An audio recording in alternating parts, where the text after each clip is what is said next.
हाँ नाइट्रोजन આપણને આપણા છોડને આપે છે બરાબર તો એ માટે આપણે મિક્સ ક્રોપ કરતા હતા હવે આપણે મિક્સ ક્રોપ ભૂલી ગયા તો આપણે રમણભાઈ આપણી વચ્ચે આવી ગયા તો રમણભાઈને કહું છું કે એ તમને પ્રોપરલી કઈ રીતે ખેતી કરે છે કેટલા વર્ષથી કરે છે અને આ જીવામૃત કઈ રીતે બનાવે છે ધન જીવામૃતનો કઈ રીતે ઉપયોગ કરે છે રોગ જીવાતમાં 10 બારની પછી નિમાસ્ત્ર બ્રહ્માસ્ત્ર કઈ રીતે બનાવે છે એ તમને વિસ્તારથી એમને તમને કહેશે રમણભાઈ પછી આવો કે આપણે જે પ્રાકૃતિક ખેતી કરીએ તો જે કુદરતી આપણને 20-25 વર્ષ આગળ જે આપણા ડુંગરમાં છે કે મોટા મોટા ઘટાદાર વૃક્ષો છે કે આંબા છે કે સીતાફળ છે આંબળી છે અને આ મોડા છે આંબા છે એને આપણે કોઈ ખાતર દવા નાખતા નથી સતત કુદરતી રીતે આપણને ફળ ફૂલ આપે છે અને એની અંદર એ કુદરતી રીતે છે તો એનો એટલો બધો મીઠાશ પણ હોય છે અને જે આપણે ખેતીમાં આપણે પાક લઈએ સીતાફળ લઈએ કે આંબા લઈએ કે એને આપણે ખાતર દવાનો યુઝ કરીએ અને એને દવા પણ છંટકાવ કરીએ અને કોઈ કેમિકલ પણ આપે છે તો કેમિકલથી પણ આપણે ફળ મોટું મળે પરંતુ એની અંદર જોઈએ એવી મીઠાશ નહીં મળે જે કુદરતી રીતે જે આપણને જે મળવા જોઈએ ફળ એ ફળ આપણને ના મળે એ ભલે ફળ મોટું થાય પણ એની અંદર કોઈ પોષક તત્વો નહીં મળે એમાં કોઈ ગુણ તત્વો નહીં મળે જે કુદરતી રીતે આપણને બક્ષિસ છે કુદરતે જે નિંજાવેલી વસ્તુ છે એની અંદર તમને જોઈએ એવી મીઠાશ મળશે અને ભલે ફળ નાનો આવે પણ તમને એનો ખાવાનો આનંદ થાય એવો તમે આ જે રાસાયણિક ખેતી કરો એમાંથી જે ઉપજ મેળવેલું જે પણ વનસ્પતિ જે પણ ફળ ફૂલ હોય એની અંદર જે મીઠાશ તમે ખાઓ પાછળથી તમને કડવાટ વાળો ભાગ લાગશે કારણ કે અત્યારે આપણે ખેતરમાં દૂધી કરીએ કે કોઈ પણ કરીએ કારેલા કરીએ તો એને પણ કેમિકલ આપવામાં આવે તો આજે આટલું આરું હોય ને કાલે આટલું એક હાથ જેટલું નામું કરી દે એ કેમિકલનો ભાગ છે એ કેમિકલ જમીનમાંથી શોષી જે આપણે જમીનમાં કેમિકલનો ભાગ દવા કરી સીધો આપી દે તો બીજા દિવસે આપણે ફળ મોટું મૂત્ર લેવાનું 5 આપણે એમાં 2 કિલો આપણે લીમડાના પાન લેવાના અને એમાં આપણે 2 કિલો જેટલું આપણે 750 થી 1 કિલો કાં તો 1.5 કિલો જેટલું એકદમ તીખી મરચી લેવાની તે એટલે જીફા મરચી છે એવી મરચી એને આપણે ખાંડી લેવાની અને આપણે તમાકુ પીતા હોય તમાકુનો જે તમાકુ લેવાની એ 500 ગ્રામ થી 600 ગ્રામ આપણે તમાકુ લેવાની અને આપણે 250 ગ્રામ લસણ લેવાનું અને આ જે એકદમ તીખી મરચી છે એ બધી વસ્તુ વાટી લેવાનું અને આપણે 20 લીટર ગાયના મૂત્રમાં મિક્સર કરી મોટા તપીલે આપણે તેને ચડાવવાનું અને એક ઉભરાવે એ રીતે ઉભરાવવાનું ખાવા દેવાનું અને એને પછી ઉતારી લેવાનું ઉતાર્યા પછી આપણે 48 કલાક હવે સવાર સાંજને આપણે ગોળ ગોળ હલાવવાનું છે હલાવ્યા પછી એને આપણે 48 કલાક થયા પછી એ દવાને આપણે ઝારી લેવાની છે અને ઝાર્યા પછી આપણા પંપમાં આપણે 200 થી 150 ગ્રામથી શરૂઆત કરી શકાય એને 200 થી 250 ગ્રામ સુધી આપણે પંપમાં નાખી શકાય અને જીવામૃત પણ આપણે 2 લીટર નાખવું હોય તો એ ઉમેરી શકાય તો આવી રીતે આપણે મોટા મોટા ઈયળ હોય ને તે પણ આપણે અગ્નિસ્ત્ર દવા આ અંકુશમાં લાવે છે અને તમે 6 મહિના સુધી તમારે દવા ચલાવવું છે બીજી તો 10 પાણી અર્ક છે 10 પાણી અર્ક છે એ તમારે 6 મહિના સુધી ચાલે એમ તમે 6 મહિના સુધી પણ ઉપર તમે ઉપયોગ કરી શકો અને એના 6 મહિના સુધી હું વર્ષ સુધી ઉપયોગ કરી શકીએ છીએ સારામાં સારું રિઝલ્ટ છે હું અહીંયા મારે બેરલ છે અહીંયા બાજુમાં છે હું આખું 200 લીટર બેરલ હું 10 પાણી અર્ક બનાવેલું છે અને નિમાસ્ત્ર દવા પણ અમે બનાવી દઈએ અને આવી દવાઓ બનાવવાથી આપણે કોઈ પણ એગ્રોવાળાને આપણે પૈસો ખર્ચવાનો નહીં તો આપણે દેશના વડાપ્રધાન 2020 ની આપણે એવું કહે છે કે આપણા ખેડૂતને 2022 સુધીમાં ડબલ આવક થવી જોઈએ તો આજે આપણે 2024 માં બેઠા છે તો આપણા ખેડૂતને ડબલ આવક થઈ કોઈને ડબલ આવક થઈ જેવી કોઈને ખ્યાલ આવ્યો આપણી પાસે એટલા બધા યંત્ર આવી ગયા ટ્રેક્ટરો આવી ગયા અને એટલી બધી ખાતર દવા છે બધું છે પરંતુ આપણને કોઈને ડબલ આવક થઈ નથી. અને સરકાર પાસે એવું કંઈ છે નથી કે એમ જાદુ લાકડી ફેરવી દે અને ડબલ આવક થઈ જાય. તો ડબલ આવક કરવા માટેનો એક આ સિદ્ધાંત છે પ્રાકૃતિક ખેતી. કારણ કે એક બાજુ ખેડૂત શું કરશે, એને આપણે આવકમાં જાવકમાં આપણે ઘટાડો કરવો પડશે અને આવકમાં આપણે ડબલ કરવું પડશે, તો જ આપણને ડબલ આવક મળશે. તો આપણે ખેડૂતો કોઈ એવી ચિંતા કરી છે કે આપણે ડબલ આવક કરવા માટે શું કરવા જોઈએ? કોઈ ભાઈ 2 થેલી નાખવો હોય તો આપણે 5 થેલી નાખવો વધારે પ્રમાણમાં. પરંતુ એ એવું કોઈ જાણ્યું છે કે આપણે છોડને કેટલું નાઇટ્રોજન જોઈએ, કેટલું પોટાશ જોઈએ, કેટલું ફોસ્ફરસ જોઈએ, પરંતુ બીજા ભાઈની હરીફાઈમાં આપણે વધારે ખાતર નાખતા ગયા અને આપણી જમીન બંજર થતી ગઈ. આજે આપણી જમીન કડક થઈ છે. કોઈ પણ આપણે જમીનમાં ખાતર નહીં નાખીએ તો કશું જ પાકે નહીં, એવી પોઝિશન થઈ ગઈ.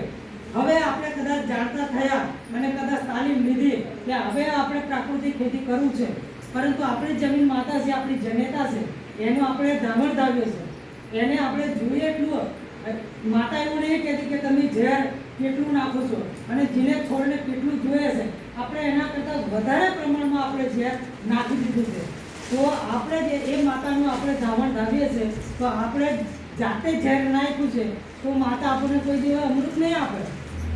આપણે માતામાં તમે સમજો કે આપણા ગર્ભમાં બાળક છે અને આપણે જેટલું પણ ઝેર આપણે નાખીશું તો આપણું બાળક તંદુરસ્ત નહીં આવે. કોઈ શિવાજી કે આપણે રાણી ઝાંસીની રાણી મીરાબાઈ જેવી કોઈ જન્મે નહીં. આપણે ઝેર આપણા પેટમાં આપ્યું છે તો આપણો બાળક પણ એટલું બધું તંદુરસ્ત નહીં જન્મે. તો આપણે આપણા બાળકને તંદુરસ્ત રાખવા માટે આપણે પ્રાકૃતિક ખેતી કરીશું અને કુદરતી ખેતીથી અને જે પણ આપણે ખોરાક લઈશું એ કેવો ખોરાક લઈશું? કુદરતી બેક્ટેરિયાથી તૈયાર થયેલો પોષક તત્વો, ગુણ તત્વોવાળો અને વિટામિનવાળો. તો એ બાળક પણ એટલું બધું તંદુરસ્ત થશે. 6 વર્ષ એનું આયુષ્ય વધશે. પરંતુ આપણે આ રાસાયણિક ખાવાથી આપણું આયુષ્ય ઘટી ગયું. આજે 60 વર્ષમાં આજે 20 વર્ષના બાળકોને પણ એટેક આવે. એટેક આવવાનું કારણ અને મોટા જે કેન્સરો થાય છે, આજે સમજો કે કોઈ ગુટકા ખાય છે કે પછી આપણે રાસાયણિક ખાવાથી આજે એટલું બધું ઝેર ખાવાથી આપણને કેન્સરનો પણ આપણે લોકો આપણે સંપડાઈ રહ્યા છે. તો આ બધો જ આનાથી નાબૂદી મેળવવો છે તો આપણે પ્રાકૃતિક ખેતી કરવો પડશે. તો પ્રાકૃતિક ખેતીમાં તમે અસંખ્ય પ્રમાણમાં તમે કદાચ પહેલા વર્ષે તમને 60 થી 70% તમને કદાચ તમને ઉત્પાદન મળે. પરંતુ આપણે સમજવાનું કે આપણે 1 એકરમાં 2 ભાગ કરવાના. કોઈ બધી પૂરેપૂરી ખેતી ના કરે તો અડધા એકરથી શરૂઆત કરજો. તો 1 એકરના ખેતરમાં 2 ભાગ પાડવાના. આ છાયથી રાસાયણિક ખેતીનો ઉપયોગ કરજો, આ બાજુ તમે પ્રાકૃતિક ખેતી કરજો. પ્રાકૃતિક ખેતીમાં શરૂઆતથી તમે ચોપડામાં લખજો અને રાસાયણિકમાં તમે હિસાબ કરજો. તો રાસાયણિક ખેતીમાં તમે બિયારણ લાવશો, ત્યાંથી તમારે શરૂઆત કરશે. આ બાજુ તમે પ્રાકૃતિક ખેતી કરશો ત્યાં તમારે નિદામણનો એટલો જ ખર્ચો આવશે. બાકી તમે ખાતરનો કોઈ ખર્ચો નથી કરવાના, દવાનો ખર્ચો નથી કરવાના. તો તમે આ બાજુ તમને 50 મણ તમને કદાચ પાકે અને આ બાજુ 30 મણ પાકે, તો 30 મણ વાળો તમારા હિસાબમાં સરવાળે સરખું થઈ રહેશે. કારણ કે આમાં આપણે કોઈ જાતનો ખર્ચો કર્યો નથી અને આ બાજુ ખર્ચો કર્યો છે. જેવું પણ આપણે ઉત્પાદન મળ્યું છે તેની અંદર આપણે ખર્ચો કર્યો છે. પરંતુ પ્રાકૃતિક ખેતીનું તમે કોઈ ચોળી, ભીંડા કે શાકભાજી કે અનાજ ખાશો તો તમને ટેસ્ટ લાગશે અને આ બાજુ તમને ટેસ્ટ નહીં લાગે અને વધારે રાસાયણિક ખાવાથી તમે બીમારીમાં સંકળાતા જશો. અને આ બાજુ તમે 3 વર્ષ સુધી સતત તમે પ્રાકૃતિક ખેતી કરતા થઈ જશો તો તમે રાસાયણિક ખેતીવાળાને શું કરશો? સરખે સરખું આવી જશે. સરખે સરખું એટલે તમને આ બાજુવાળો 6 મણ કપાસ પકવશે તો આ બાજુ પ્રાકૃતિક વાળો પણ 6 મણ કપાસ પકવતો થઈ જશે. ચોથા વર્ષથી તમે રાસાયણિક વાળાને ઓટક મારશો. 5 વર્ષ સતત તમે પ્રાકૃતિક ખેતી કરશો અને 1 વર્ષ તમે કચ્છો નહીં કરો, જીવામૃત નહીં નાખો, ઘન જીવામૃત નહીં નાખો અને ખાલી કીટનાશક દવાઓનો એટલો ઉપયોગ કરશો ને તો એ તમને 100% પાકશે. કારણ કે આપણી જમીનમાં શું થયું? 5 વર્ષ ખેતી કરવાથી આપણી જમીન અસંખ્ય પ્રકારમાં કરોડોના અબજો સંખ્યામાં આપણે ખેતરમાં બેક્ટેરિયા તૈયાર છે. એટલે આપણા ખેતરમાં બેક્ટેરિયા તૈયાર થયા આપણે ઘણ જીવામૃત નાખીશું અને આપણા ખેતરમાં જે પણ અળસિયું છે એ અળસિયુંને શું છે કે એક અળસિયું તમને મળે તો 1 કિલોનો દાણો નાખશો અને 1, 2 ને 3 સેકન્ડમાં અળસિયું ફાટીને 4 ભાગ થઈ જશે. તો આપણા ખેતરમાં મુઠાઈ ઈડા નાખીએ તો અળસિયું મળે જોવા. કારણ કે એક જ દાણો તમે કદાચ તમે ટેસ્ટ કરવો છે તો અળસિયું બહાર નીકળે તો એક દાણો તમે અળસિયામાં મૂકજો એને તરત 1, 2, 3 સેકન્ડમાં ફાટી જશે. તો આપણે મુઠાઈ નાખીએ તો આપણા ખેતરમાં ક્યાંથી અળસિયા જોવા મળે? આપણા ખેડૂતનો અળસિયું મિત્ર છે. અળસિયુંનો મિત્રો આપણે ખેડૂતનો મિત્ર છે અળસિયું. એ અળસિયું શું કામ કરે તો કે આપણે જમીન 10 ફૂટ નીચે જાય 10 ફૂટથી બહાર આવે અને છિદ્રો પાડે અને ઉપર આવીને અગાર કરે તો બધા જ પોષક તત્વો બધા જ ખાતરની એની અંદર બધા છે.